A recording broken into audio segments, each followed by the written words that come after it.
И кеше айттым, кеше жолығам дедім. Кеше киноға барайық деп ойладым. Киноға шақырғаным, мен шыға алмаймын деп. Бірінші звондадым. Телефонды алды, мен бос емеспін деп, жарайды деп қойып қойдым. Одан кейін хабарланып жаздым. Сізге не керек дейді маған.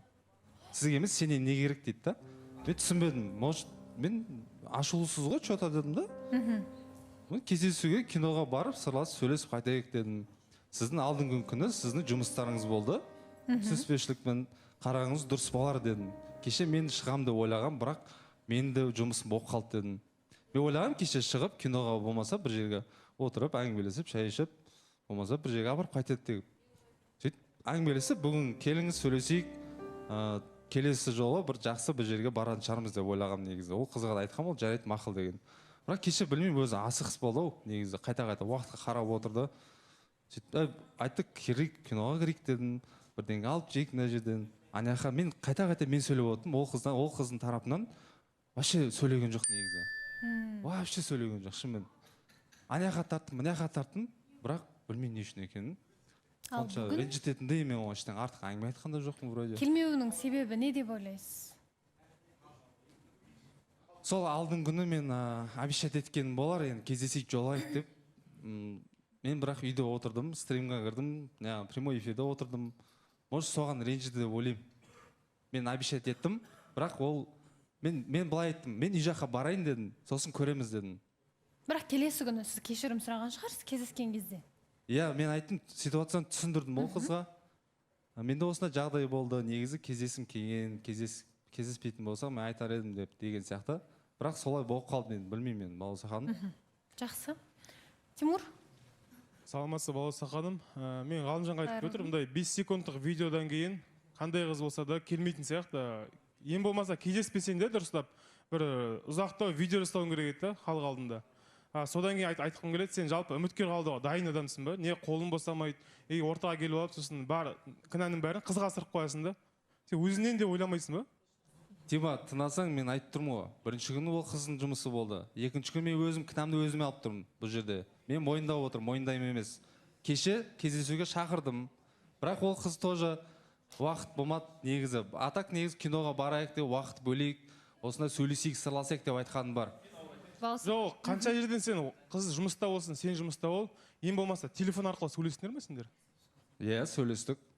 Оны байқаған жоқ мүлдем. Мен үйінде қолым жүрген жоқсың, сен байқайтындай.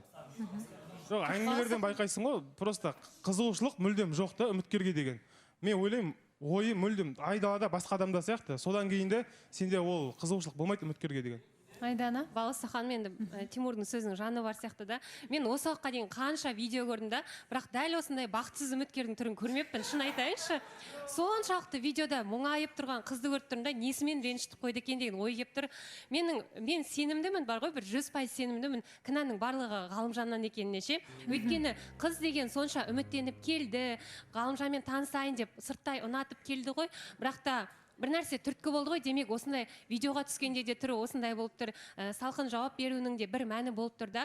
Ал бірақ Ғалымжанның сөзіне қарасақ, тек қана қыз ғана кінәлі, Ғалымжан бір сүттен таза, судан таза сүттен ақ адам сияқты болды. Балауса ханым, айтам да, енді қыздың түрі сондай мұнды болса, енді Ғалымжан кінәлі емес шығар, енді бәлкім ауырып тұрған шығар, енді Айдан ханым, сіз білмейсіз ғой енді. Сіз жорамалап керек емес сияқты, мына жерде Ғалымжан дұрыс айтып жатыр. Өзінің кездесуге шақырған, келмеген, бұл жерде енді бәлкім қыз ойланып қалған шығар.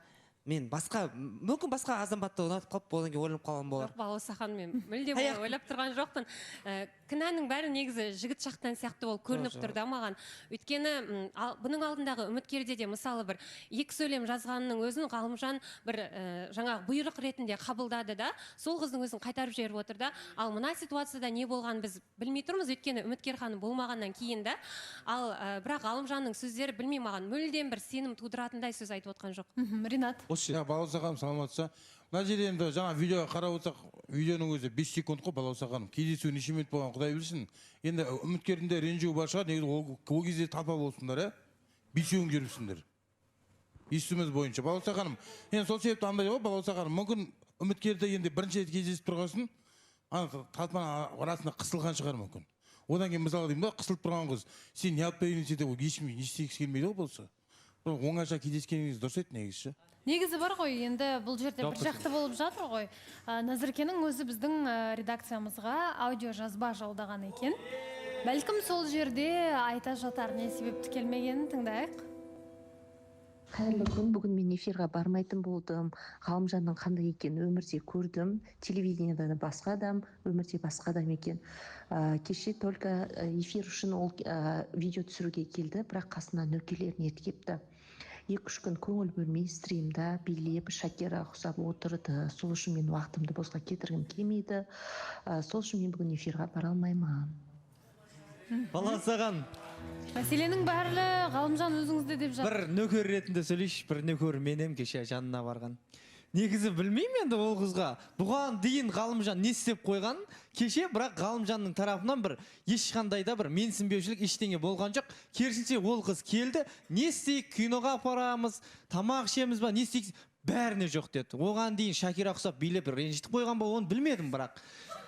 Ол не істегенді, бірақ кеше ана қыздың бойынан бір суықтық байқадық. Енді әдем видео маған түсірші деді, мен видео түсіріп жатырмын, уже камераға қарамайды да ол қыз. Одан кейін мен түсірмей қойдым. Абылай түсіріп берді видеоны. Екінші нөкер Абылай да жаңағы. Абылай. Бұл енді қандай видеоның барлығын әдем қылып шығаратын. Абылай түсірген видеоның өзі осындай болып қалып тұр. Ода қыздың кінәсі деп ойлаймын мен негізінде. Қыздың кінәсі жоқ. Сендер ол жерде болған жоқсыңдар да, қыздың кінәсі жоқ деп жатсыңдар да. Мен өз көзіммен көрген адам ретінде айтайын. Не жейсің, не әперейін, киноға кіреміз жатсың, бәріне жоқ деп жатыр. Енді не істеу керек Ғалымжан? Осы кезде мен Нұржанды қолдап кетейінші. Нұржанның айтып жатқан сөзінің жаны бар да, Бауырсақан.